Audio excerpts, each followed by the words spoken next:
The Galactic Academy's halls gleamed with bioluminescent panels, casting soft azure light across corridors built for beings far larger than humans.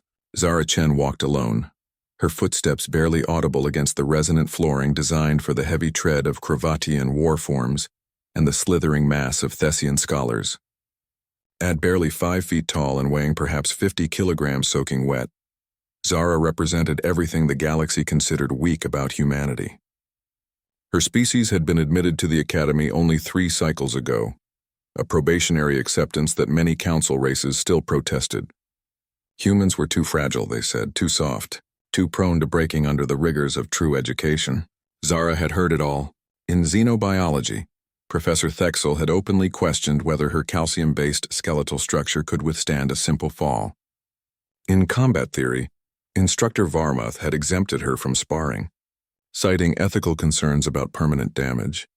Even her roommate, a kind-hearted Planixian named Ro, had once asked if humans needed special sleeping pods to prevent their organs from crushing themselves under their own gravity. She had smiled through it all, nodded, taken notes in her datapad while others trained with weapons she supposedly couldn't lift.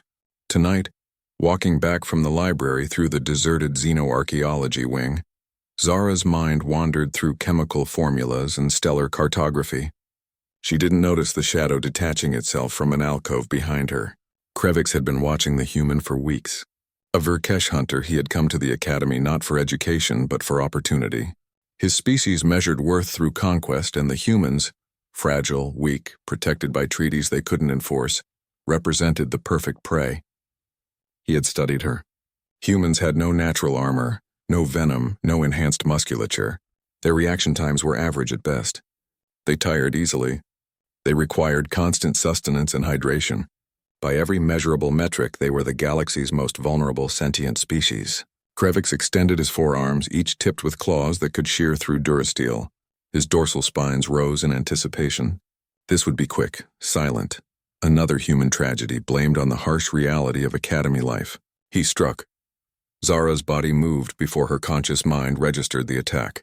The predator's claws whistled through empty air as she dropped into a crouch, pivoting on her left heel. Her hand had already found the ceramic blade in her boot. Not a weapon by Academy standards, just a utility tool permitted to all students.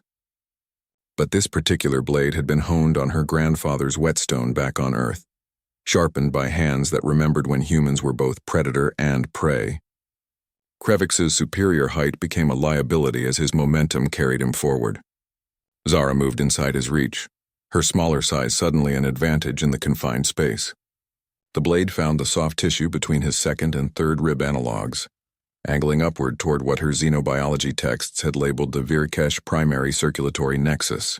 The hunter's roar died in his throat as shock overrode his nervous system. He stumbled backward, forearms clutching at the wound, his predatory confidence evaporating into confusion. How?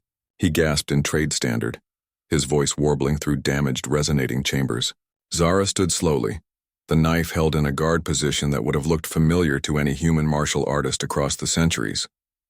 Her expression remained calm, almost serene, but her eyes held something the Verkesh had never seen before. Not fear. Not panic. Focus. "Did you know," Zara said conversationally, maintaining her distance, "that humans evolved as persistence hunters? We're not fast, we're not strong, but we don't stop." She circled slowly as Krevix collapsed against the wall, his blood pooling in patterns that would guide Academy security straight to this location. "Your species hunts in ambush. Quick strikes, overwhelming force. You're apex predators on a world where prey either escapes immediately or dies." Her voice remained steady, clinical, the tone of someone discussing lab results. "But humans, we hunted megafauna across continents, chased them for days until they collapsed from exhaustion. We didn't need to be stronger. We just needed to outlast them." Krevix's vision blurred. The human's wound, it should have been incapacitating, should have severed major systems. But she had known exactly where to strike. "Every human child studies anatomy," Zara continued. "We learn our own biology in detail because our ancestors needed to know how to kill efficiently. Where to strike, how to wound. We're taught this in primary school, Krevix. It's not even considered advanced education for us." The Verkesh hunter's breathing came in shallow gasps. Around them, The Academy's automated systems had detected biological distress and were already dispatching medical teams. But Kravix barely noticed. He was staring at the small human, reassessing everything he thought he knew.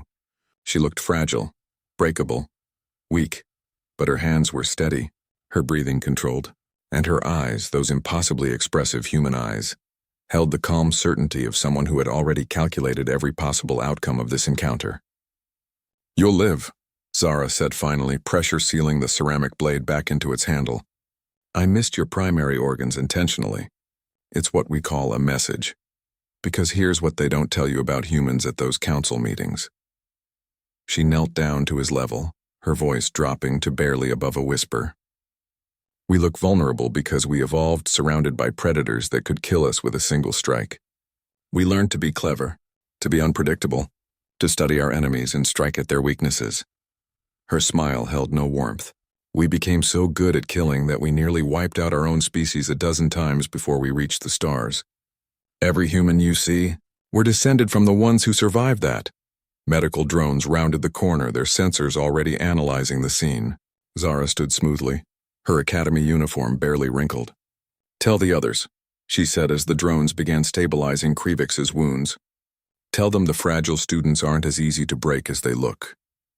As she walked away, leaving the Virkesh hunter to ponder his miscalculation, Zara permitted herself a small, private smile. Tomorrow's xenobiology class was going to be very different. Professor Thexel had assigned a presentation on predator-prey dynamics. She already knew exactly what she was going to say. Behind her, Kravix watched the small human disappear around the corner, and for the first time in his species' proud hunting history, a Virkesh understood what it meant to be prey. The galaxy would learn what Earth had always known. The most dangerous predators rarely looked the part.